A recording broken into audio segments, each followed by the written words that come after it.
Hear ye, hear ye, hear ye. All persons having business before the Honorable Beverly Cannoni, Justice of the Norfolk Superior Court and for the County of Norfolk. God near, give your attendance, you shall be heard. God save the Commonwealth of Massachusetts. This court is now open. You may be seated. 22-117, the Commonwealth versus Karen Reed. Good morning, counsel. Good morning, Ms. Reed. Good morning, jurors. Good morning. So I'm going to ask you those 3 questions. Were you all able to follow the instructions and refrain from discussing this case with anyone since we left yesterday? Yes. Everyone said yes or nodded affirmatively. Were you also able to follow the instruction and refrain from doing any independent research or investigation into this case? Yes. Everyone said yes or nodded affirmatively. Did anyone happen to see, hear, or read anything about this case since we left yesterday? No. Everyone said no or shook their heads. Thank you very much. May we have Mr. McCabe, please?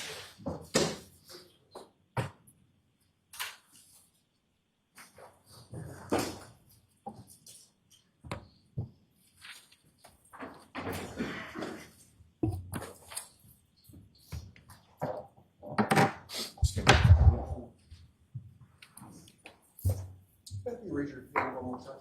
You solemnly swear the answer to the court and during the case that I answer the truth, the whole truth, and nothing but the truth, so help you God. I do. Thank you.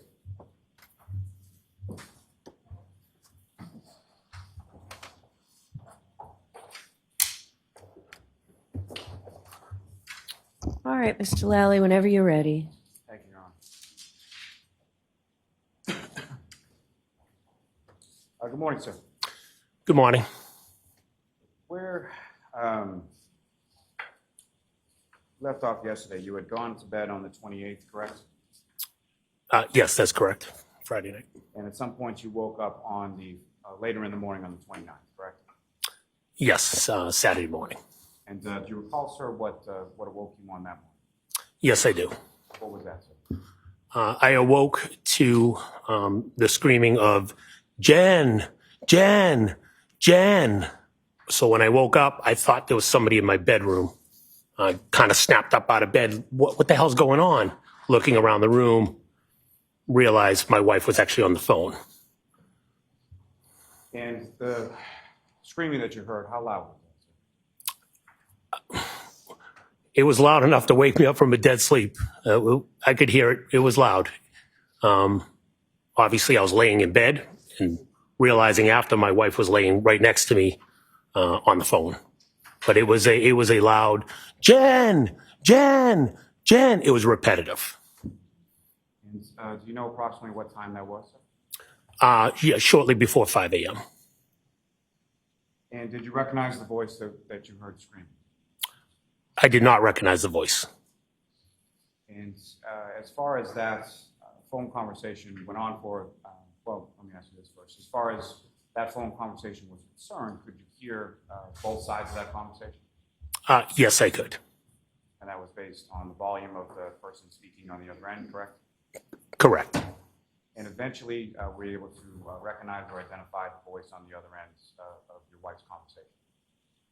Yes, I asked my wife, what the hell is going on? After I woke up and popped up, looking around the room to find out who's in my bedroom, assuming it was a kid, one of my kids screaming. I asked my wife, what is going on? And I could hear her saying, I'm on the phone with Karen. She can't find John. And from the course of that conversation continues while you were in your bedroom, is that correct?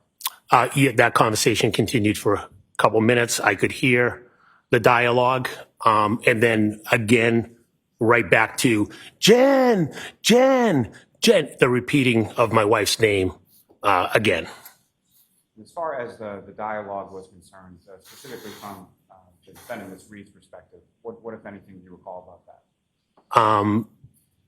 She didn't know where John was, and the last time she saw him was at the waterfall. And about how long did that initial phone call or that initial conversation between your wife and the defendant go on for? From when I woke up, minute and a half, 2 minutes, I don't know the exact time. And after, give or take. You recall how that conversation ended? Did your wife hang up? Or yes, they hung up the phone.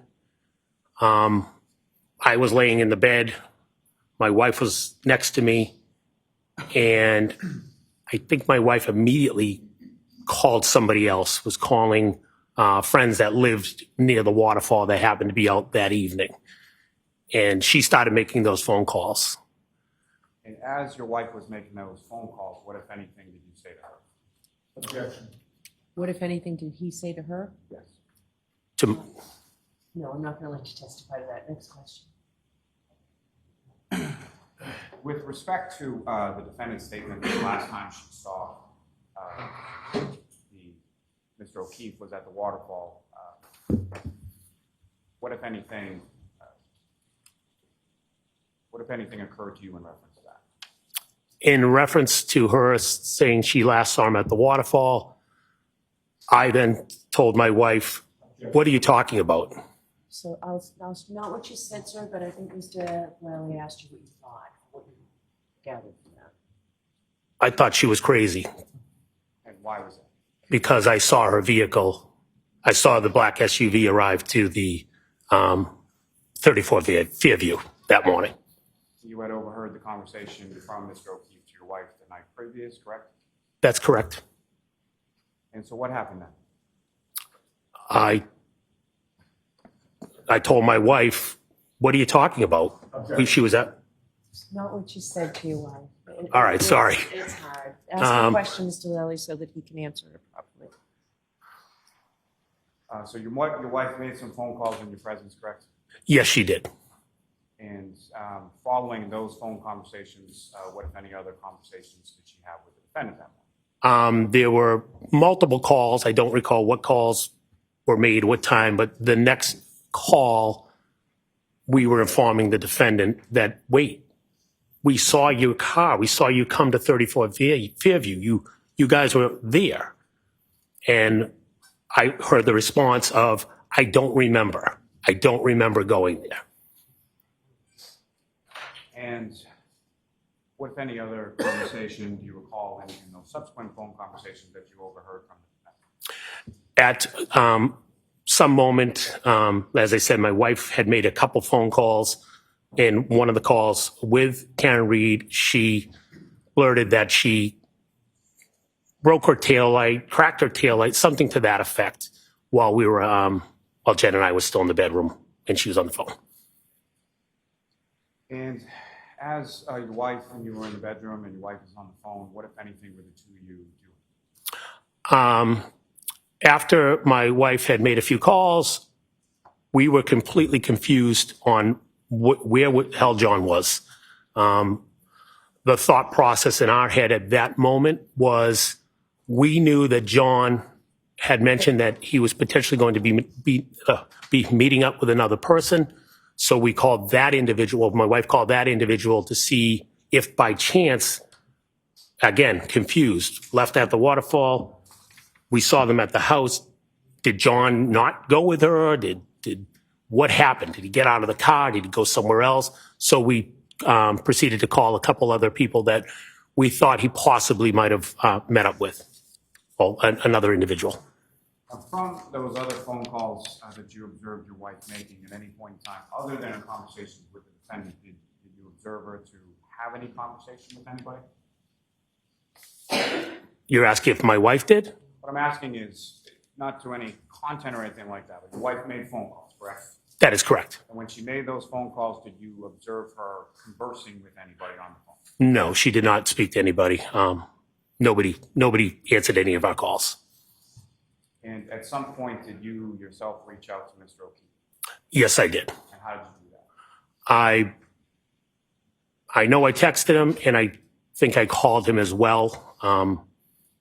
Pretty much, where the hell are you? I think it was when Karen Reed and my wife were leaving my house. I think I responded, "Where the hell are you? Now Karen and Jen are out looking for you." And in regard to those text messages, did you receive any response from Mr. O'Keefe? I did not. And with regard to those texts, you had Mr. O'Keefe programmed into your phone, is that correct? Yes, I did. And you would have prior conversations with him via text message and phone using that number that you had programmed into your phone. Yes. So no response to the text as far as the phone call that you placed with Mr. O'Keefe. Did he answer? Did you speak with him at all? I did not speak to Mr. O'Keefe. Now, at some point, do you and your wife proceed downstairs? My wife proceeded downstairs. I remained in the bedroom. And what is the next thing that you remember occurring that morning? While I was getting dressed, I put my jeans on. My wife went downstairs. She was going to make a coffee. My wife and I were proceeding to leave. We were going to leave our house and make a drive to the house of the gentleman that my wife was calling that we possibly thought John could have met up with. And within that moment, again, I don't know the exact time, I then heard yelling out in my front yard. And when you heard the yelling in your front yard, what did you do? I realized it was Karen Reed, and I told my wife to please tell her to shut up. She's going to wake up the whole neighborhood. And where is this, or when is this in relation to that first phone call when you sort of shoot up out of it? At least a half hour, give or take. Again, I don't know the exact time. Now, at any point after you hear the yelling out front, you hear the defendant yelling out front, what was she yelling at that? She again repeated, Jen, Jen. She for some reason kept repeating my wife's name. I don't know if she got all the way to my doorway or my wife walked out, but my wife had said, I was actually relieved because I was like, not thinking what happened to John happened to John. I was thinking he was on somebody's couch. So I was like, good, I'm not going to look for him, thinking my wife was going to go. My wife said she's going to go with Karen to go find John. And at any point in time that morning when the defendant arrived at the house, did you actually go outside or look outside? Or? I did not go outside. I did look out the blinds of my bedroom window, which is the closest to the driveway. What, if anything, did you see when you looked out the blinds? Saw Karen's car in my driveway. Did you see the defendant, Ms. Reed, anywhere outside as well? I don't recall physically seeing her. I saw the vehicle. I don't recall seeing her directly, making any physical contact as far as seeing her. What, if any, concerns did you have in reference to your wife going out with Ms. Reed at that particular time? I had mentioned to my wife before she was leaving the house that I'll allow this. That- What were your concerns? my concerns were she was going to be driving with Miss Reed in their vehicle, in Miss Reed's vehicle, and my concerns were that she had a broken taillight. What I thought by a broken taillight was that her taillight was out, meaning there was no light. And I didn't think it was a bright idea to be driving around with no physical light on the taillight. Particularly given the weather, is that fair to say? Because of the weather, correct.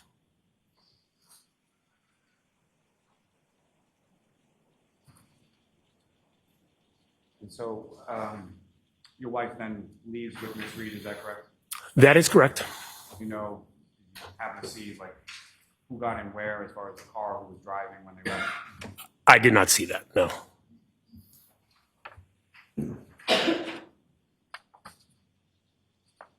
Now, was that within the same time frame that you were describing before, about a half hour after you hear the initial call? Yes, from Miss Reed arriving at my house was, yes, half hour or so after the initial call, and it wasn't long after before they proceeded to leave. Now, at this time that you're looking out from the blinds and you see the defendant's car and the defendant outside, was it light out? Was it dark out? What are we talking about? It was dark out. And so they leave and you're home with the 4 children, correct? That is correct. And when was the next time that you spoke to your wife? The next time I spoke to my wife was an hour later. I received a phone call from her. I don't know the exact time, but I'm going to say about an hour or so. And without reference to much of the content of that, well, all I'm really asking for is, what, if any, indication did she give you as to where she was? She indicated they found John and at Fairview. And upon receiving that information, where did you go? I proceeded to finish getting dressed and drove over to Fairview. And when you got to Fairview, what, if anything, did you see when you arrived? When I got to Fairview, I had come down through the Chapman Street entrance, and as I proceeded down the hill towards the Albert residence, I noticed all the first responders, fire engine, et cetera, police cars, and I realized I was not going to be able to get to the Albert residence because it was all blocking the street. So I backtracked, turned around, went back up Fairview to the top to Chapman, took a left down Spring Lane, which is a parallel street to Fairview, and came down Spring Lane to Cedar Crest onto Fairview so I could get to the Albert household. Now, during your drive from your home over to Fairview and doing all that sort of turning around and coming back around the other way to Cedar Crest, what were the roads like? It was snowing, careful driving. And the snowing that you observed that morning when you drove from your house to Fairview, what was that like in relation to the snowing that you observed when you were driving home from Fairview hours before? Much thicker snow, much more snow on the ground, much more snow to wipe off my car. And again, I had to drive slow. Now, when you come around to sort of the other side, as far as the first responders, you mentioned police cruisers and a fire truck, is that right? Yeah, there might have been an ambulance there as well, but yes. Do you recall specifically seeing an ambulance? I do recall seeing an ambulance. I don't know if I saw it when I came down or if I saw it when I eventually parked the car, but I do recall seeing an ambulance. And when you parked the car, where did you go? I proceeded on to Fairview, and I parked the car along the side of the road because there was another vehicle in front of me. I believe the other vehicle might have been blocking the driveway, but there was another vehicle right on the side of the road as well. Now, in addition to the other vehicles, as far as cruisers, fire truck, or whatever from first responders, what, if any, other vehicles, or who, if anyone else, did you see outside the house? It ended up being Kerry Roberts' vehicle was parked as I was at the driveway. Ford Explorer, I think it was. And again, without any reference to the content of the conversation, did you have any conversation with Ms. Roberts at that time? Yes, I did. Did you know Ms. Roberts at that time? I knew who she was. Didn't really have a relationship with her, but I knew who she was. And how did you know who she was? Friends through the town. She did live in the Ponkapoag neighborhood, though I believe she moved in and we moved out shortly after. I don't know the actual time period. Her kids were a couple of years younger. One was 1 year younger than my child, so I knew who her child was through being the grade beneath my youngest child through soccer. And just to be clear, when you talk about the Ponkapoag neighborhood, that's where you used to live on Sutcliffe and where Mr. O'Keefe used to live in the house that was the Fur Bushes. Yes, that's correct. So then, after conversation with Ms. Roberts, about how long was that conversation? Oh, that was a brief conversation.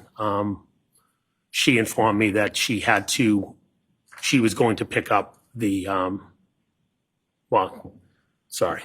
she informed me Karen was going, she was dropping Karen off back at the house.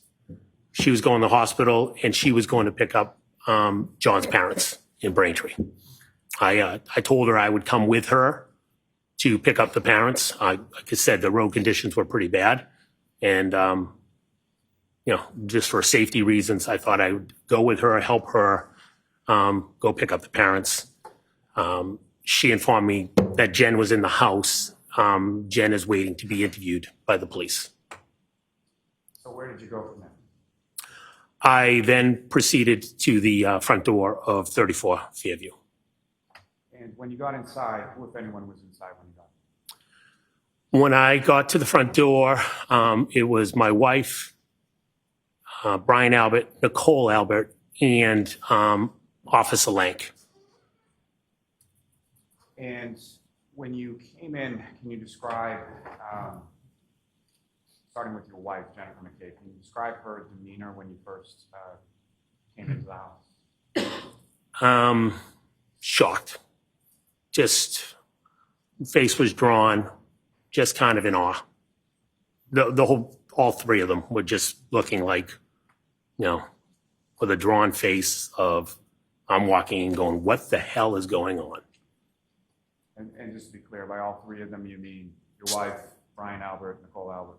Correct. And just turning back briefly to the phone conversation that you had from your wife, which led you to come over to Fairview in the first place, how would you describe her demeanor on that phone call? Matt, we found John at Fairview. It was a quick conversation. I didn't get any details. Now, at some point, while you were at the house, did you speak to, you mentioned Officer Lank was there, is that correct? That's correct. Recall if there was any other officers in the house at that time or at any later time? At that moment, it was just Officer Lank at that moment. Other officers came in the house a little later, but at that moment, it was just Officer Lank. And at some point, while you were at the house, did you have any conversation, or what, if any, conversation did you have with Officer Lank or any other officer? Yes, Officer Lank asked me to step outside, and we spoke briefly. He asked me about if I knew what happened to John. Obviously, I told him no. I had no idea. I'm just finding out right now. He asked me when I last saw John. I told him I saw him at the waterfall. We saw him at the bar. We haven't seen him. I believe, again, heat of the moment, I believe I said we saw his vehicle out front, but we never saw John. Now, at the house on Fairview, about how long were you there that morning? I'm going to say give her at least 4 hours From the time that you got there? from the time I got there, yes. And where did you go from there? When I left Fairview, I went back to my house on Jen and I's house, home. And your children were still there, is that correct? My children were all there, correct. And at some point after you arrived home, who, if anyone else, as far as police officers or anybody like that, came to your home that day? Two Mass State police officers came to my house. And did you speak with those officers? Yes, I did. Troopers from the state police, correct? Yes, that's correct. And as far as the troopers that you spoke to, do you recall what their names were? Yes, Trooper Michael Proctor and Trooper Yuri Buchanan. If I said it right. Right. Closer than. Now, on that date of January 29th, 2022, had you met either Trooper Proctor or Trooper Buchanan before? I had never met them. And where did they speak with you in the house? Well, they first came in the house and informed me they were going to interview my wife and asked me to leave the room. I went up to my bedroom. And at some point, did they interview you as well? Yes, they did. And where was your wife when they interviewed you? I think she wasn't in the room with me. I think she went upstairs. As I said, my kids were home. I don't know if she went in the kids' bedroom to kind of wake them up. And I don't know what she was in doing. the room when they interviewed you, right? No, she was not. And in addition to the troopers came over to your house, did your brother-in-law, Brian Albert, did he come over at any point in time around this? Yes, he did. And if you know, did he speak with those troopers as well? Yes, he did. And where were you and your wife when the two troopers were speaking to Mr. Albert? I was still upstairs in the bedroom. Your wife, where was she? I'm trying. She might have come up and seen me, but I think she might have went in the girls' bedroom. I don't recall if we were standing in the same room. I think she might have went in my daughter's bedroom. Again, my kids were starting. It was, I don't know the exact time, 12 o'clock, give or take. So time to wake up. So the troopers, when they were speaking to Brian Albert Sr., they were in the downstairs area of the home? Yes, they were. And both you and your wife were upstairs? Yes, that's my recollection. Now, turning your attention to a couple days later, did you speak with any other troopers from the city? I did. I only remember the first name of one of them. It was a man and a woman. I just remember Connor something. I don't know their names. And where did that conversation occur? I was in my first floor dining room table.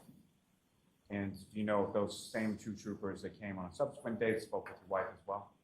Yes, they did. And sort of same arrangement as far as where you were and where she was at the time that you spoke with those two troopers? Yes, that's correct.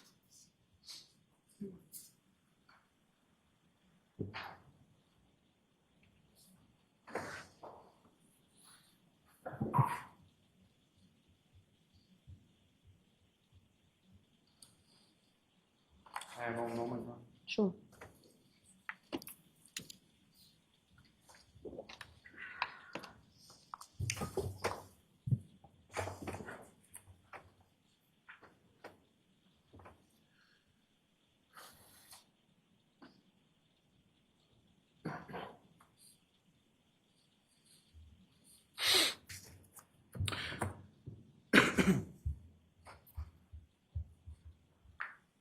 Just briefly, sir. So,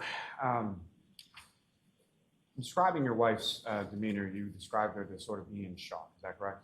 Yes, that's correct. Have you seen your wife display that kind of demeanor before, or have you seen your wife in sort of crisis mode over the course of your relationship and your marriage? I've seen her in crisis mode. I would call it crisis mode as well in the past. And sort of typically, how would you describe how she handles situations like that, or what her demeanor is in those types of situations? She is very calm, very calm.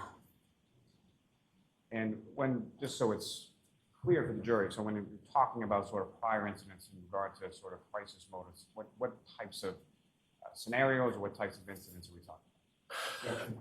Well, Previous deaths of my parents, my brother. She's the one that can get in the room, sit, relax, hold their hand, make them feel comfortable. She's much more. I can't do that. She's much more. So she's done that with my family, and she's also done that with our neighbor. Nothing further. Thank you, sir. all right, Mr. Yannetti? Thank you, Ron.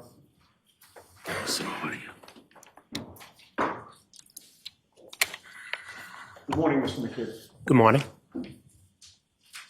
I'd like to start by discussing January 22nd, the week prior to January 29th. Do you remember that Saturday? You had been at one of your daughter's hockey games that day?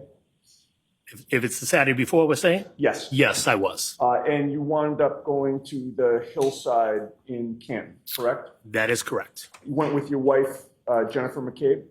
Yes. When you got there, you saw Karen Reed and John O'Keefe there together, correct? I was there previous to them, but yes, Okay. I saw them there, yes. I Eventually, I saw them there. I should have phrased the question that ultimately you ran into John and Karen together, correct? Yes, I did. And when you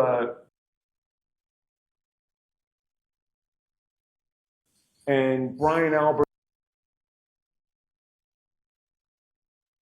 hung out with Karen Reed and John O'Keefe, correct? Yes, there was a big group of people hanging out together, correct. There were other people in addition to the ones that I've just named? Yes, there were. So you were with John and Karen for maybe around an hour or so that night of January 22nd? I'd say, I don't know exactly what time they arrived, but yes, I'd say they were there for at least an hour. And during that hour span of time, they appeared to be enjoying each other's company?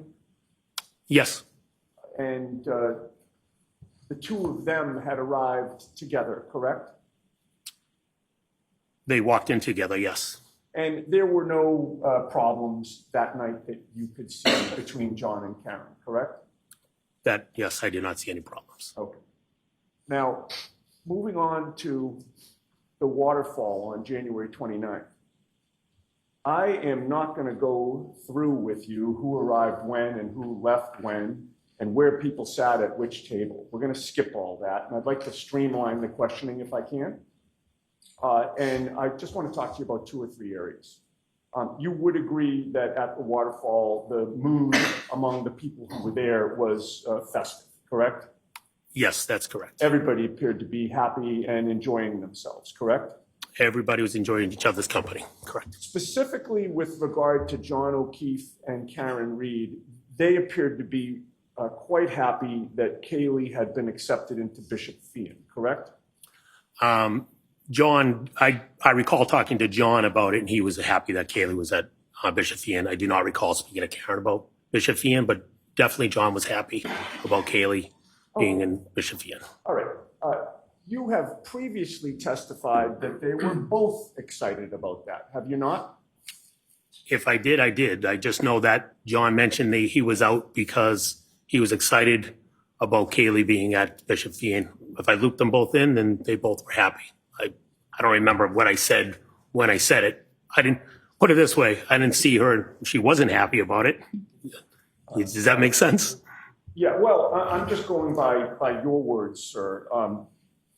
As far as you could see, they were both excited about her acceptance, correct? Yes, yes. And they had just found out the previous day or so, correct? I don't recall what day they found out, but I know that John had mentioned he had went out for some beers. He was excited because Kaylee got into Bishop Fian, and he mentioned he was out with another one of his friends whose daughter also got into Bishop Fian. Right. And it appeared to be new news, correct?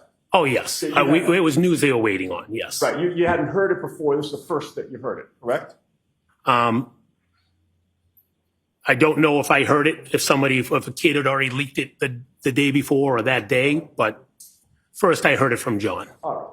But it was clear to you that it was really important to John O'Keefe that Kaylee get into Bishop Fian and go there, correct? They applied. He was excited for her to go there. And it was clear that he believed it was an achievement for her, correct? Yes. And you could glean also that John O'Keefe felt like it was an achievement for him as well, correct? Objection, Your Honor. Did you glean that from him? He was happy that she got in. I don't know what if he felt it was his achievement. He was happy for Kaylee. Of course. And he was doing right by his sister's daughter, correct? I don't know what that means. They can go to any school and do right. All right. In any case, everything seemed good that night. Everything was good. There were no arguments. There were no arguments that I saw. John was drinking beer. In my recollection, yes. And you had previously testified that you saw Karen was drinking some type of clear liquid that you assumed was some type of vodka, correct? That is correct. But you didn't think that they were drinking much, correct? At the waterfall? No, they were only there for an hour. So Right. And they got there around 11, correct? give or take, yep, 11-ish. And that bar is pretty strict about last call, correct? That is correct. And you spoke with both of them during the course of the night, correct? Yes, Neither John nor Karen was intoxicated in your view, correct? Objection. Can you answer that? they were drinking. I don't know what the guideline of intoxication is, but they were drinking. Do you recall testifying before the grand jury regarding this matter on April 26th of 2022? If you have that, then I don't recall my questions, that question specific, but yes. Right. Well, I didn't ask you about the questions. I just asked if you recall testifying before the grand jury on that date. I don't remember the date. I recall testifying before the grand jury. Oh, if I suggested to you that it was April 26th of 2022, would you quarrel with that? That was, no, did you say would I quarrel? Yeah. No, it was definitely around that time. Okay. And at that grand jury presentation, Mr. Lally was there, correct? Yes. None of the defense team was there, correct? No. Karen Reed was not there, correct? No. And there was no judge there, correct? No. And April 26th was approximately 3 months after January 29th of 2022? Yes. Is it fair to say that your memory about whether or not John and or Karen was intoxicated would have been better on April 26th of 2022 than it would be today? May we approach, Your Honor? All right, I'll see you inside. Jurors, feel free to stand up.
Yes.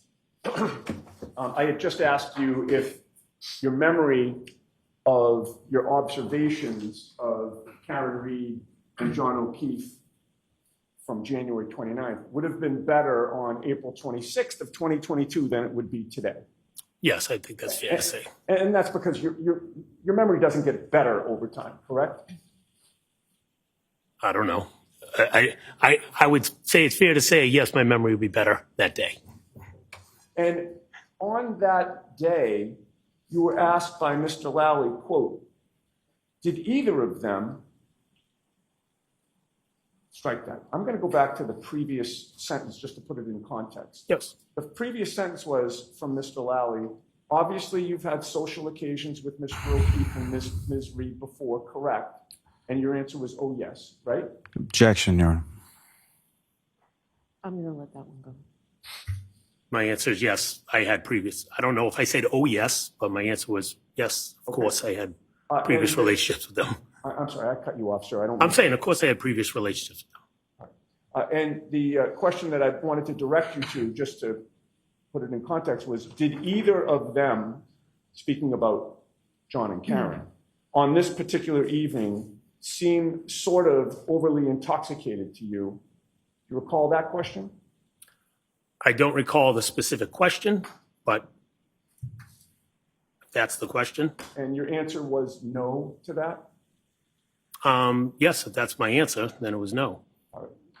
In terms of whether you can confirm that that was the question and answer, if I showed you the transcript, would that refresh your memory? Yes, of course it would. This is 2103, lines 13 to 15 for counsel. And I didn't ask permission, Your Honor, I'm sorry. Did either of them?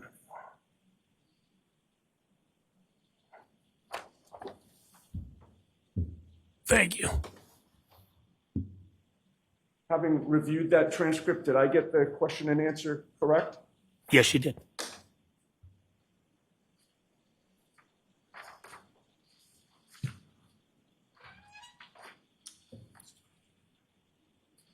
Okay. Just a couple more things about the waterfall. I wanted to ask you about Brian Albert and Brian Higgins, sir. Yes. They were both there that night while you were there, correct? Yes, they both were there. And they are both pretty big guys, correct? Objection. Can you answer that? Yes, they're good sized guys. Did you see Brian Albert and Brian Higgins practicing fighting at the waterfall? Practicing fighting? Right. Did you see them kind of square up in a fighting stance to each other? I recall them grabbing each other. I don't recall them squaring up like they were fighting each other. No, they were playing a little grab ass with each other. I did see them grab each other. I don't recall a physical, hey, let's go duke it out. I do not recall that. Okay. So are you saying, taking you literally, that they grabbed each other's asses? Is that it? No, I'm saying grab ass. It's a figure of speech. Okay.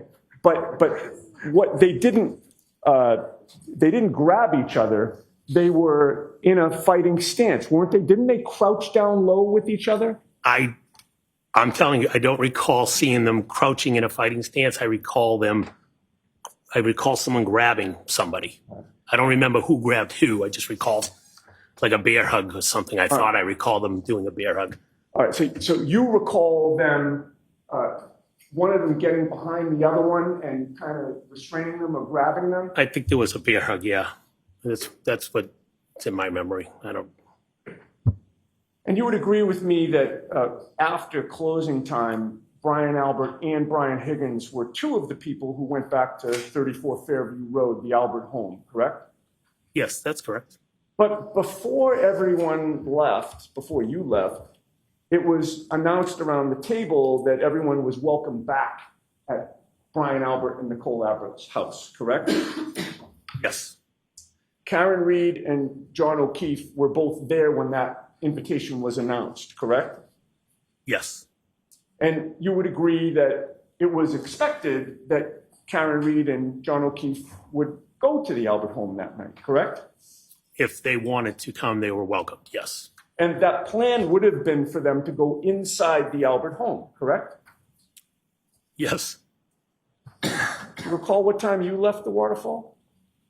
I left the waterfall after midnight, give or take 12:10, 12:15-ish. I don't know the exact specific time. Well, a little before 12:15, but definitely 12:10-ish, 12:15-ish in there. And you were one of the last to leave the waterfall? Yes, as I had mentioned, Nick Kolakis and I walked out together from the waterfall. Your wife, Jennifer McCabe, had walked out of the bar physically before you did, correct? Yes, that's correct. And you actually met her in the parking lot? She was already in the vehicle in the parking lot, correct? And then you got into the car to drive to the Albert's home, correct? Yes, that's correct. All right. So I'm going to ask you about the ride back to the Albert's home in a bit, but right now I want to skip to when you got there, okay? Okay. When you first got there, your wife parked your vehicle in the driveway, correct? Yes. Which side of the driveway did she park your vehicle in? As I mentioned yesterday, I don't recall if it was immediately on the left, meaning the left towards the lawn, or if she was in the next spot over. She pulled in. I don't remember exactly if it was here or one spot over, but she pulled How many cars were in. in the driveway at that time?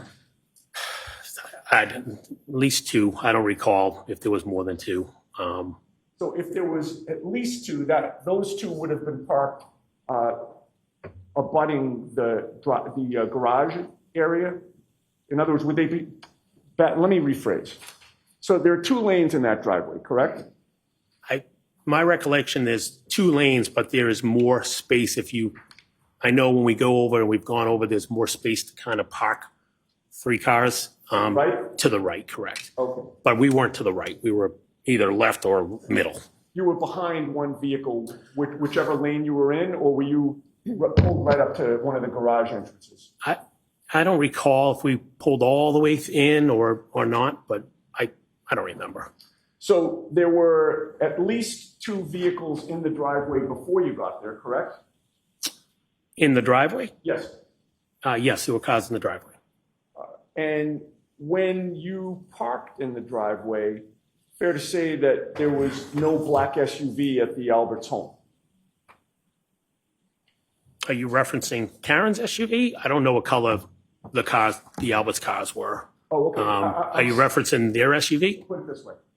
Yes, I'm referencing Karen's SUV. That was not at the home. And that was not in the driveway, correct? Karen's SUV was not in the driveway. And it was not adjacent to the property or on the street anywhere that you could see? Correct. It was not there. All right, but you say that there was a Jeep in the street at that time, correct? There was a Jeep parked in front of the end of the driveway in front of the mailbox. And that Jeep belonged to Brian Higgins? I found out it belonged to Brian Higgins. I didn't know it was his Jeep when I arrived. And it had a plow on the front of it? Yes, it did. It was parked adjacent to the Alberts property on Fairview, facing up the hill toward Chapman Street, correct? Yes. And at the time that you arrived, that was the only vehicle that was parked on Fairview Street adjacent to the Albert property, correct? Yes. And your testimony is that that Jeep remained parked in front of the Albert house, just to the left of the driveway as you face the house, until Brian Higgins finally left and drove it away at the end of the night, correct? That's my recollection, was his Jeep was out in front of the mailbox. With the court's permission, could we display Exhibit 66? Okay.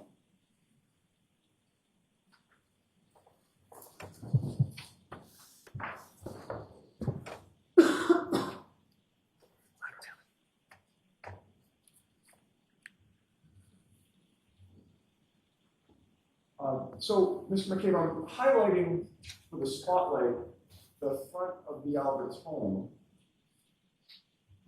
When I get to the point where the Jeep was parked, can you stop me? And you can adjust it right or left if I go too far. Objection, Your Honor.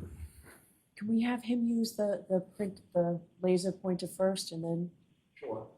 Hope you're better than I am. Yeah. May I, Coach? I was hoping I didn't have Oh, to you do have the other this. laser pointer. I don't have one. That's fine. Oh. No. If you could, yeah, please. The Jeep was right there. From the edge of the driveway, to right there. I believe it was a two-door Jeep. Okay, it looks like part of the Jeep would have been blocking the driveway. Nope. Where the mailbox is, the Jeep was right there. Okay. It was not blocking the driveway. I'm going to step a moment. Sure. The mailbox that's spotlighted there, would that have been where the back of the Jeep was? Yeah, the back would have been right in the vicinity of the edge of the driveway in the mailbox. I see, so it wasn't blocking the driveway at all when you saw it? No. And it was facing to the left as we look at Exhibit 66, correct? Facing, heading to the left of the house, correct. We can have the lights back on.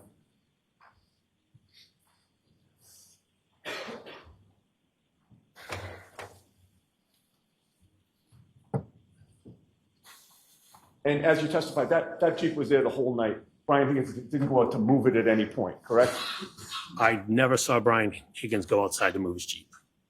About 5 minutes after you got to the Albert home that night, you saw a black SUV parked outside the home, correct? Yes, again, I don't know the exact minutes, but give or take 4 or 5 minutes. And when you saw that black SUV parked outside the Albert home, Higgins' Jeep was still there, correct? Yes, to my recollection, the Jeep was still outside in front of the mailbox. The black SUV was parked in front of Higgins' Jeep with the plow on the front, correct? That's correct. How far or close to that Jeep was the black SUV? I don't recall the exact distance. Again, when I looked outside, I noticed my focus was on the black SUV, which looked outside would have been in front of the front door.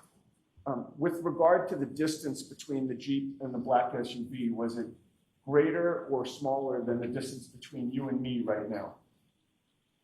Oh, it'd be smaller.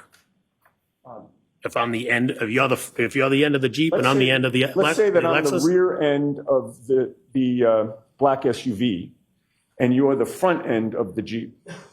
yeah, I'd say you'd be a little closer to me.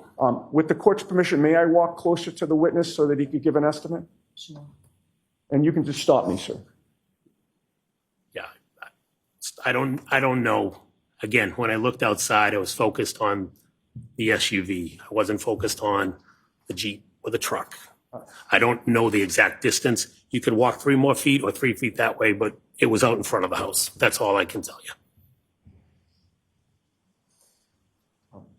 You will agree with me that you've given conflicting information about where the black SUV was when you first saw it? If you tell me I gave conflicting information, you can show it to me. I don't recall. I've always said the SUV was in front of the house. Right. And when you said in front of the house, you meant that as you look out the front door of the Albert residence, which on Exhibit 66 would have been the door to the left, that's the classic front door? The classic front door looking at the house on the main part of the Colonial. Looking straight out from there, that's where the black SUV was positioned, correct? In that vicinity, correct. Right. It would have been sort of directly in front of you as you look out that front door, correct? Like I said, in the vicinity of looking out the front door was the black SUV. If it was 3 feet this way or 3 feet this way or 3 feet that way, I don't know. It was just out in front of the house. Right. And that was where it was when you first spotted it, according to your testimony today, correct? Yes. But you spoke to Michael Proctor during the afternoon of January 29th, did you not? Yes, I did. That was the very day that these events occurred, correct? Yes, it was. You would agree with me that your memory of where that black SUV was when you first spotted it on January 29th would have been better on that very day than it would be today, correct? Possibly, yes. It's almost 2.5 years later? 2.5 years that I've lived in my memory, yes. But your memory does not get better over time, correct? Objection. Sustained. On January 29th of 2022, when you spoke to Michael Proctor, you told him that you saw a black SUV parked to the right of the residence as you look at the property from the street. Did you not? I did not. Can you elaborate what you mean by to the right of the residence? Well, I will just repeat the question. Did you tell Michael Proctor on January 29th of 2022 that you observed a big dark SUV parked to the right of the house? What right? Looking at the house to the right or looking at the house to the left? When you say right, I don't know what you mean by right. Is your memory exhausted as to what you told Michael Proctor? No, not at all. So if your memory is not exhausted, would you agree with me that while you were at 34 Fairview, you told Michael Proctor that you observed a big dark SUV parked to the right of the house? That could have been the second time I informed him of seeing the SUV. Okay. If I suggested to you that that was the first time, according to what you told Michael Proctor, would you dispute that? Objection. Sustained. Is your memory exhausted as to whether or not that was the first or second time, according to what you told Michael Proctor? My memory is not exhausted. Okay, so if your memory is not exhausted, do you deny telling Michael Proctor that you observed a big dark SUV parked to the right of the house? Objection. Can you answer that? I don't know. Second question. All I right. told him I saw an SUV and parked in front of the house. Then I saw an SUV move further up the road, which looking out of the house would be to the right of the house. So that would be when I saw the SUV to the right of the house, would be the second time I saw the SUV. I've always stated the SUV was in front of the house if looking out the front door. Okay, so when you talked, so you deny telling Michael Proctor that when you first saw the SUV, by the way, sir, is this funny? I'm sorry. you This were is laughing. not funny, sir. Not at all. It's been 2 years of misery. Okay. You're smiling now, that's why I asked. You keep repeating the same question. Well, I'm trying to get an answer that you won't give me, sir. When you talked to Michael Proctor on January 29th of 2022, when you first observed the big dark SUV, you said to him it was parked to the right of the house. Objection. This is the last time on that question, is that right? That is not right. The SUV, the first time was in front of the house, coming out the front door. The second time was to the right of the house. All right. You have to move on. Gotcha. Okay. All right. So you did not say that, but you did say that you were making those observations from the front door, correct? As I stated yesterday, I recall. That's a yes or no question. I'm sorry. Objection, Your Honor. Can you answer it yes or no? I can't. I said yesterday, it's either I looked out the window and I looked out the front door. I don't remember which order. Well, you told Michael Proctor that the first time you looked out, it was out the front door. Did you not? I don't recall what I told Michael Proctor on Wait, April. you don't recall. May I approach, Your Honor? Yes. Page 2 of Proctor's report, counsel. So next time, just show it to Mr. Of course, I'm sorry. You'd read the first few sentences of that second paragraph. Second paragraph.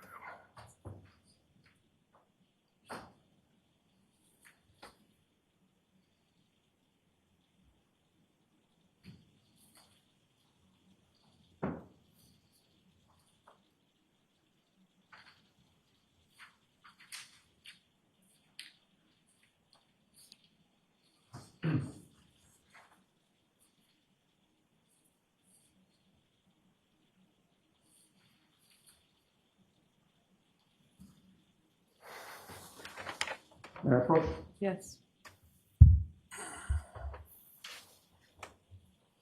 You had said that you don't remember what you told Michael Proctor. Did that report refresh your memory? I'm not saying I don't remember what I told Michael Proctor. Well, hold I'm on. stating what I remember. Hold on a second, sir. You just told this jury that you don't remember what you told Michael Proctor. Those were your words. Yes, at the point I'm reading, I don't remember the exact wording, but I know what I told Michael Proctor.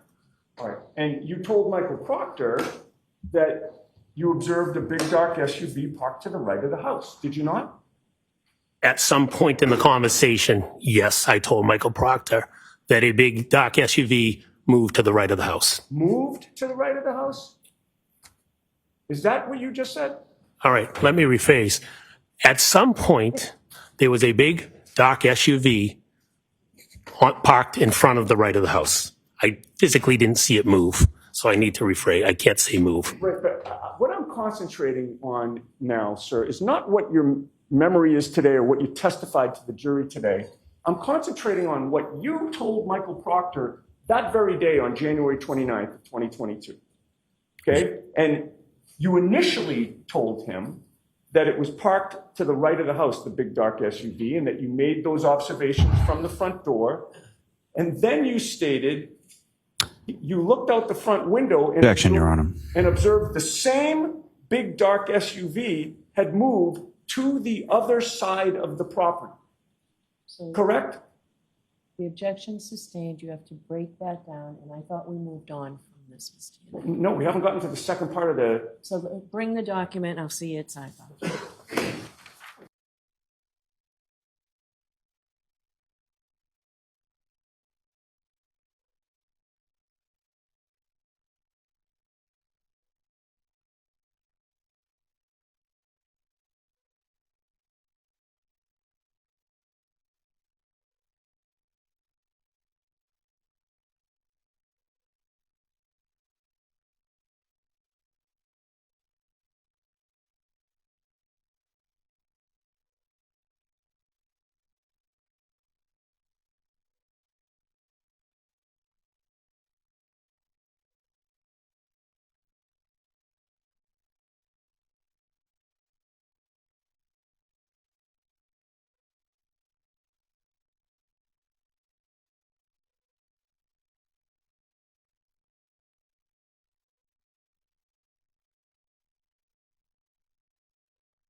Oh, thank you very much.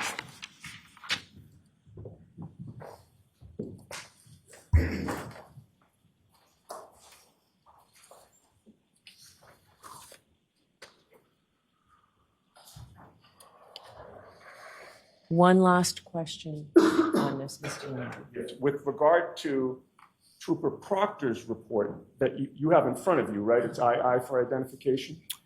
Yes, I'm reading the report. Will agree with me that you reported your conversation as saying that the vehicle was first to the right and then moved to the other side of the property, correct? Objection. Sustained.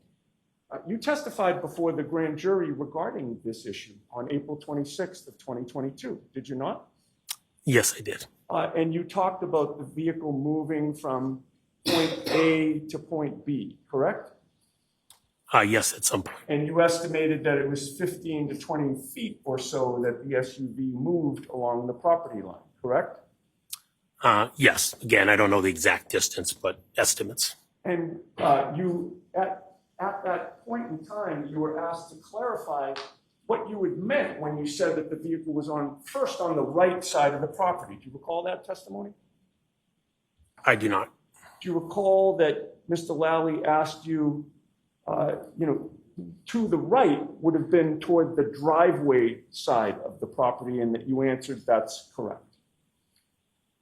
I don't remember the conversation. And again, to the right looking at the house or to the right looking out of the house? Well, that's what I'm talking about. To the right, looking at the house would be toward the driveway, correct? To the right looking at the house would be toward the driveway, correct? Right. And that's your testimony where the vehicle started out, correct? And then moved toward the flagpole the second time? The vehicle started in front of the house and moved towards the flagpole, correct? So looking out of the house, it moved towards the right. Now, excuse me.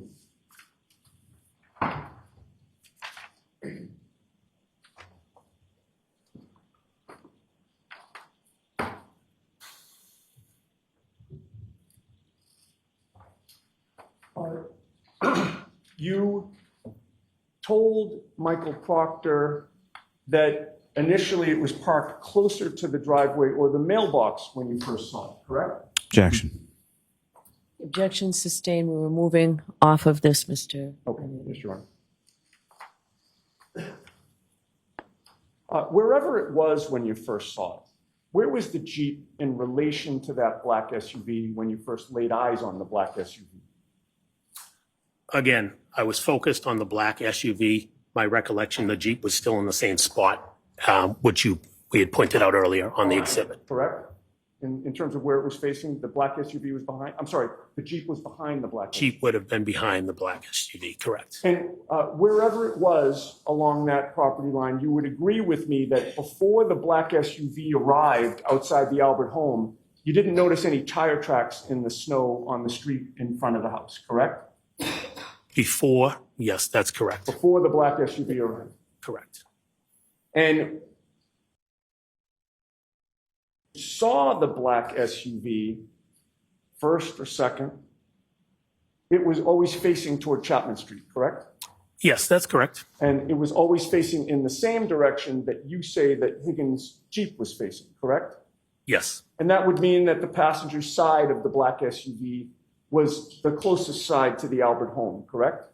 yes, And it was the closest side to you when you were first looking at it, correct? yes. And now your testimony today is you don't recall if the first time you looked at that black SUV, it was through the front door or if it was through a front window, correct? Correct. I don't recall which one I looked out first. I know I looked out both of them at some point. I just don't recall which one was first. Whichever one it was, when you first laid eyes on that black SUV, you did not see John O'Keefe in the passenger seat, correct? That is correct. How long a span of time was it between the first time you looked out and saw the black SUV and the second time? Again, I don't have the exact time. I'm going to guess 3, 4, 5 minutes at most. And what you did in between those 3, 4, 5 minutes was you went back to the table or near the table in the kitchen dining room area where everybody was congregated? That's correct. And you went back there to talk to people and socialize, correct? Yes, that's correct. And then you came back to the front of the house and either went to the front window or the front door, and that's when you noticed that the black SUV had moved to the other side of the property, correct? Yes, at that moment, it had moved to the right of the property. It had driven forward, correct? I did not see it drive, but it had moved, yes. It had moved So it had to forward. get there somehow, yes. All right. It was now closer to the flagpole.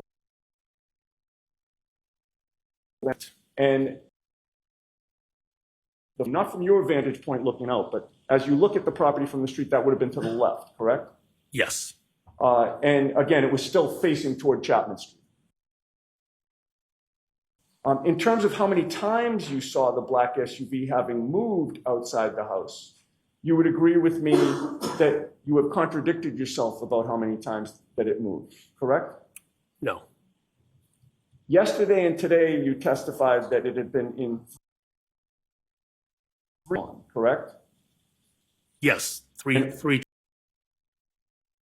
Right, and, you know, again, in May of 2024, yesterday and today, all three times it moved, it was moving further or farther up Fairview toward. In fact, you've testified now in May of 2024 that the third time that you saw it, the black SUV was even past the fire hydrant, just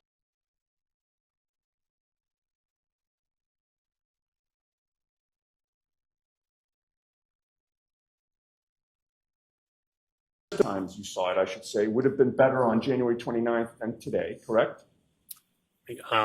Again, And in fact, when you were talking to Michael Proctor, you had just observed the black SUV just out.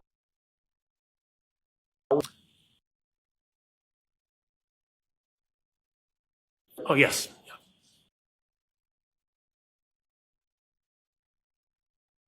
Only saw the black SUV. that's what it says on this paper. My recollection is always been, I saw the black SUV. You just called it a paper. It's a.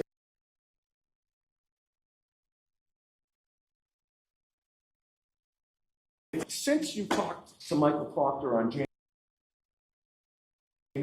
it's fair to say that you've had multiple conversations about this case with your family, correct? Of course, I've talked about this case. That includes. My family? Yes. Yes. As well as. You've also, since you talked to Michael Proctor, have had multiple conversations about this case with your in-laws, correct? Yes, That also includes in-person conversations as well as phone calls and texts, correct? that is correct. And since you gave that statement to Michael Proctor, you've had multiple conversations specifically with Brian Albert, correct? Yes, I've talked to Brian Albert. That includes in-person phone calls and texts, correct?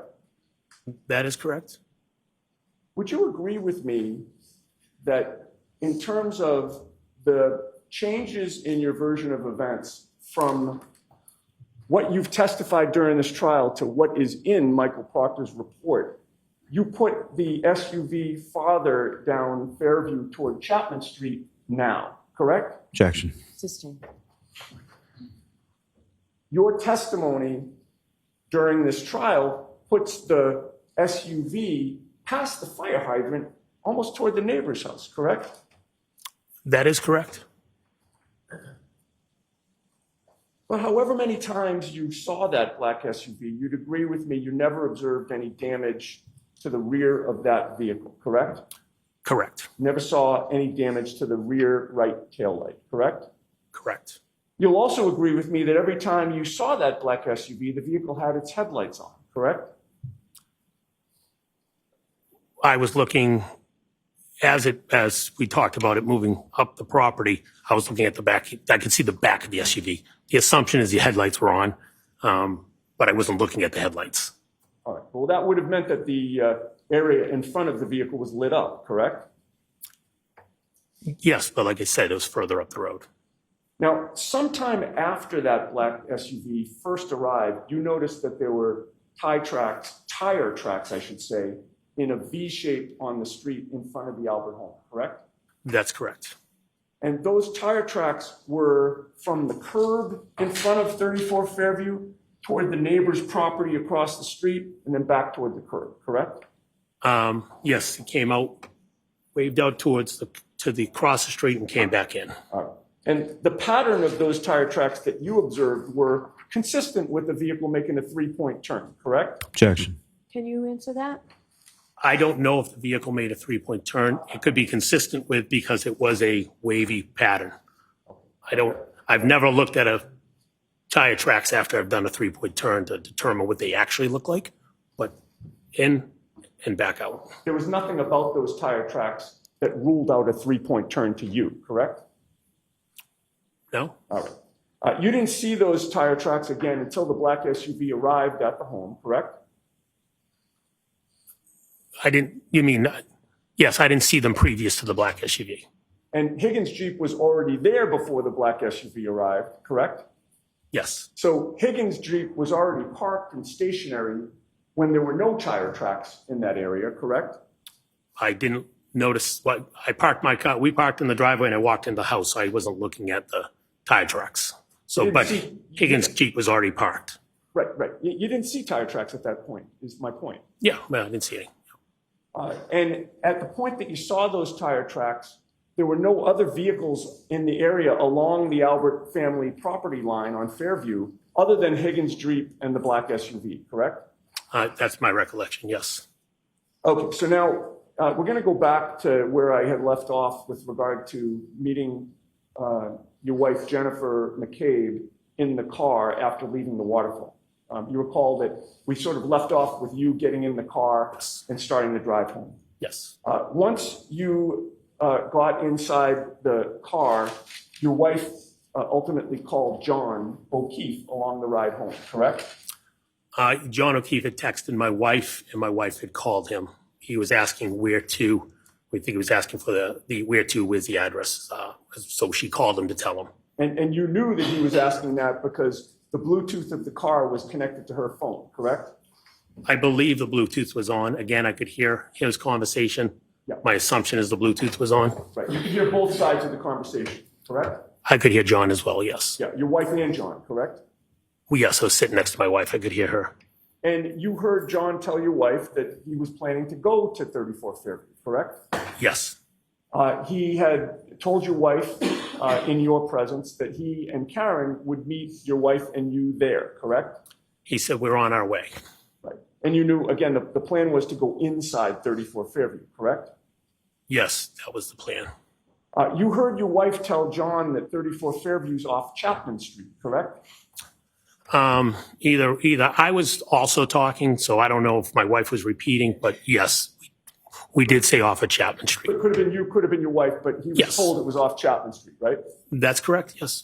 And then your wife hung up with John, at least temporarily, but then John called back, correct? Yes, that's correct. He indicated he needed more specific directions to 34 Fairview, correct? Yes. And then you heard your wife, or maybe you participated in the conversation, I won't rule that out, but between the two of you, you did give him more specific directions, correct? Yes, we did. And either you or your wife, and you can correct me if you know if it's one or the other, but one of you told him to go down Chapman and take Fairview as if they were going to Bella's house, correct? Yes, we had mentioned go down Chapman to Fairview, you know where Bella lives, drive past Bella's street, the house will come up when you're left. Right, and I believe you previously explained that Bella was a friend of John's niece, Kaylee, and also your daughter, Olivia, correct? Yes, that's correct. So that was a good way to orient him as to where to go, correct? Yes. And once you did that, John O'Keefe never called back for any clarification, correct? Yes, not to my recollection. All right, and with regard to your state of mind, based on that conversation and the instructions that either you or your wife or both of you gave John, you certainly assumed that John and Karen would be arriving at Fairview coming from the Chapman Street direction, correct? That was my assumption. Okay. As I stated yesterday, there's multiple ways to go, but that was my assumption. And it was an educated assumption based on the conversation that you had, correct? Yes. May I approach the witness, Your Honor? Okay.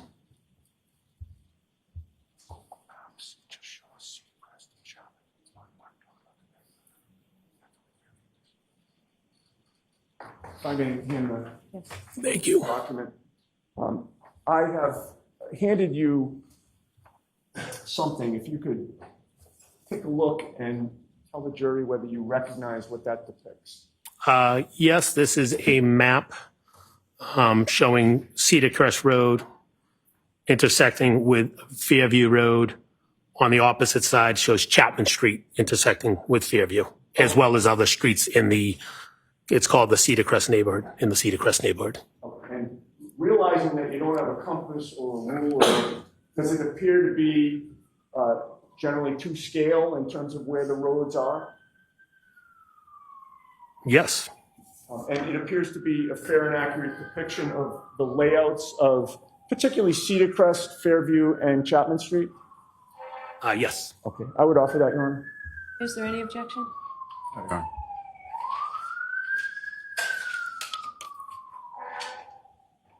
Exhibit 86. And Mr. McCabe, why don't we hand over the other one?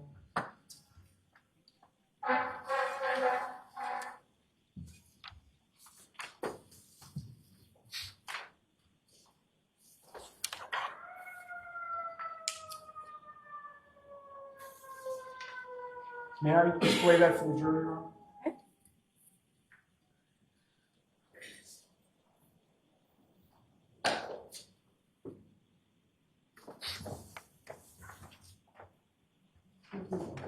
That will be exhibit 88.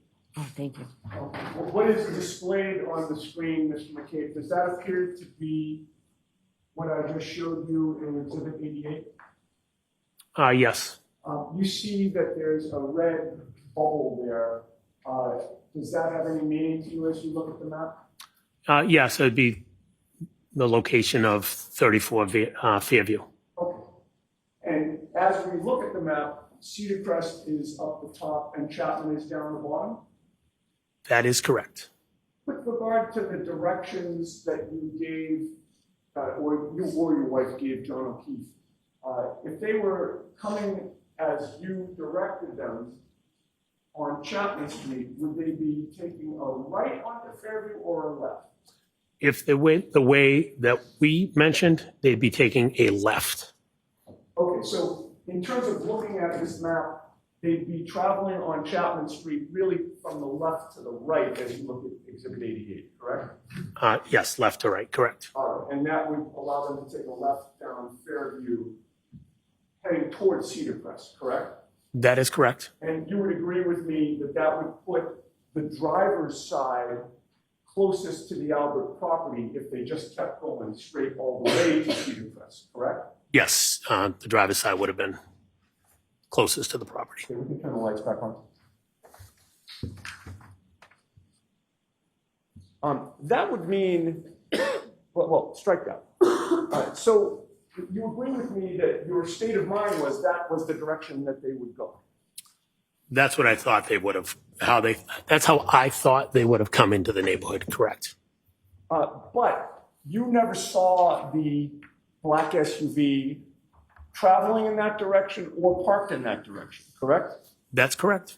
That would mean that in order for the SUV to be facing in the other direction, one way would be for it to make a three-point turn, correct? Objection. I'll allow it. So we're saying if they came down from Chapman and then spun around and facing back up towards Chapman, is what you're asking? Yes, at some point she would have had to turn around.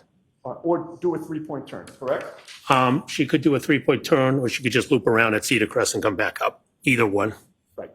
And a three-point turn would be consistent with what the V-shaped tire tracks that you saw when you looked out the front of Brian Albert's house, correct? Objection. Sustained. When you were interviewed by Michael Proctor on January 29th of 2022, you had not spoken with Ryan Nagel, correct? No.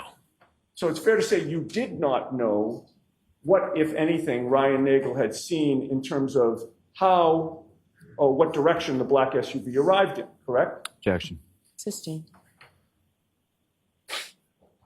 When you spoke to Michael Proctor on January 29th of 2022, the phone conversation that your wife had with John O'Keefe that you were either participating in or listening to, that was regarding the directions. That was fresh in your mind on January 29th, correct? Yeah. Those directions had just been given to John, the night before or really hours before, correct? Yes.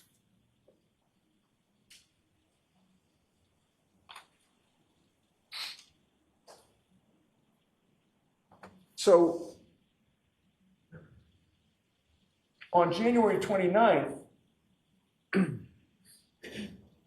when you're talking to Michael Proctor, believing that John had driven down Chapman Street, you were trying to square in your own mind how the vehicle wound up in the other direction when you looked out the house, correct? Objection. Were you? Can you just repeat that again? Yeah, I think I heard you. I just want to make It sure. wasn't a great question. I'll see if I can make it any better. You're talking with Michael Proctor on January 29th in the afternoon, correct? Yes. And he's asking you about the positioning of the black SUV, among other things, correct? Yes. Again, I'm just getting to your state of mind. Your state of mind was that you gave the direction, you or your wife gave the directions to John, and you're thinking he came down Chapman, but you never saw the vehicle in that direction. It was only in the other direction facing toward Chapman. Is that fair?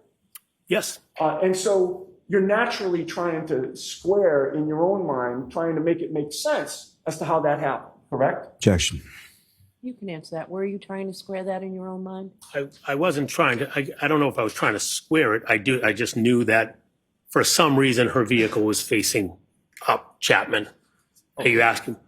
All right. I didn't know what she did. I just know her vehicle was facing up Chapman. And to you, that was the significance of the V-shaped tire tracks when you were talking to Proctor, right? Objection. Was it? If I recall, I said there was a V-shaped tire tracks, and I believe the question was, could it be consistent with a three-point turn? I said it could be. I didn't know if it was a three-point turn. It could be because it was weird tracks. Again, I did not see the vehicle. I don't know if she pulled in the driveway and turned. I don't know if she went to Cedar Crest and turned. I don't know if she did a three-point turn and turn. I have no idea. All right, but just one last question on this three-point turn.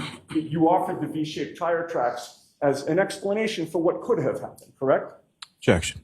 Oh, that one. I had stated there was a V-shaped tire tracks. I didn't say it was a three-point turn. All right, well, you'd agree with me in any case that if John and Karen entered from Cedar Crest and you saw them where you saw them, there'd be no need for a three-point turn, correct? So you're saying if she didn't come from Chapman, she came from the other side, Cedar Crest, there would be no need for a three-point turn Because or any type of turn because she was already facing that way. that's right. If she came from Cedar Crest, she's already in the very direction that you saw the black SUV when you looked out, correct? Yes, that's correct. Now, your testimony during this trial is that you were looking straight out from the house to the street. And, again, I understand your qualification. You could have been 3 feet this way or 3 feet that way. But your memory is that the car was essentially right in front of you, give or take, the first time you saw it. My memory is the car was right in front of the front door. Yes, okay. And you were looking straight at it, correct? As I had stated earlier, the first time I looked out, I don't recall if I was looking straight out from the front door or if I was peeking out through the window, but it was my sight would had it lined up in front of the front door. So if I looked out from the front door, then it would have been, yes, straight in front of me. And you would agree with me that when you were looking at the vehicle from wherever you were looking at it, you were looking straight over the front lawn, correct? I would have been looking over the lawn, correct? Again, And the I was focused on the V-shaped vehicle. tire tracks were Hold on, Mr. Sorry. Yannetti. I said I was focused on the vehicle. I was focused. I didn't know that he was not done with his answer. My fault. We only can have one person speaking at a time. The court reporter can't be expected to have two different people at the same time. So please be cautious. The lawyer needs to be cautious of that. I will try, Your Honor. Did you get your full answer out, sir? I did. Okay. you would agree with me that the V-shaped tire tracks were farther away from you than the front lawn? Yes, they were on the road. And if you were able to clearly see those V-shaped tire tracks, you certainly were able to clearly see the Albert's front lawn, correct? As I mentioned, I was looking over the lawn, but I'm assuming the lawn was somehow in my visibility. I wasn't focusing on the lawn. Okay. I'm going to try that question again and see if I can get a yes or no answer. If you were able to clearly see the V-shaped tire tracks, you were certainly able to clearly see the Albert's front lawn, correct? If I looked at it, it's a confusing question. As I said, I was focused on the road. I wasn't looking at the lawn. But let me be clear. I'm not asking you if you looked at it. I asked if you were able to clearly see it. I would be able to, yes. And when you looked out at that black SUV, and saw the V-shaped tire tracks, you did not see a 6'2" man lying on the front lawn, correct? No, I did not. And at no point in time, whenever you looked at that black SUV, did you see John O'Keefe inside the vehicle, correct? No, I did not see John in the vehicle. At no point in time did you hear any yelling outside 34 Fairview, correct? No, I did not. At no point in time did you hear any scream of pain outside 34 Fairview, correct? No, I didn't. At no point in time did you ever hear any crash noises outside 34 Fairview. Objection. I'll allow it. No. And last question on this point, at no point did you hear any noises at all outside 34 Fairview that attracted your attention? No, there's music playing in the house, so I didn't hear anything. Okay. Now, after being at the Albert home for a period of time early that morning, you left the home approximately 1:40 a.m. or so, Yeah, give or take 1:40, 1:45. I don't know the exact time. and you walked out with your wife, Jennifer McCabe, and two of Brian Jr.'s friends, correct? Yes, Brian's two friends were joining Jennifer and I. We were driving them home. And whether you knew their names or not that night, you subsequently learned their names to be Sarah Levinson and Julie Nagel. That's correct. And you all came out of the house together, correct? Yeah, I don't recall who was where when we walked to the car, but we all left the house at the same time. And directly in front of all of you was the front lawn, correct? If I was to walk straight out the front door, yes, the front lawn's in front of me. And when you were walking out, the black SUV was gone, correct? Yes, that's correct. And when you first came out of the house facing that front lawn, you didn't see a black baseball cap, correct? That's correct. Or a black sneaker, correct? That's correct. Or 45 pieces of red plastic taillight, correct? That's correct. Or even one, correct? That's correct. And once again, you didn't see a 6'2" man lying on the front lawn, correct? No, I wish I did, but I didn't. As you were walking out with your wife and these two other women, none of them yelled that they saw anything like that, correct? Correct. And then you all piled into the vehicle which was in the driveway, correct? Yes. You and your wife got into the front, the driver's seat and the passenger seat, correct? Yes, I sat in the driver's seat. My wife was in the passenger seat. I had to brush off the car, but that's where we sat. And the other two women who were friends with Brian Jr. got into the second row passenger seat, correct? Yes. And I believe your testimony is you don't know who was where within that, but they did get in there. Yes, they were behind us. I don't know who sat in what seat.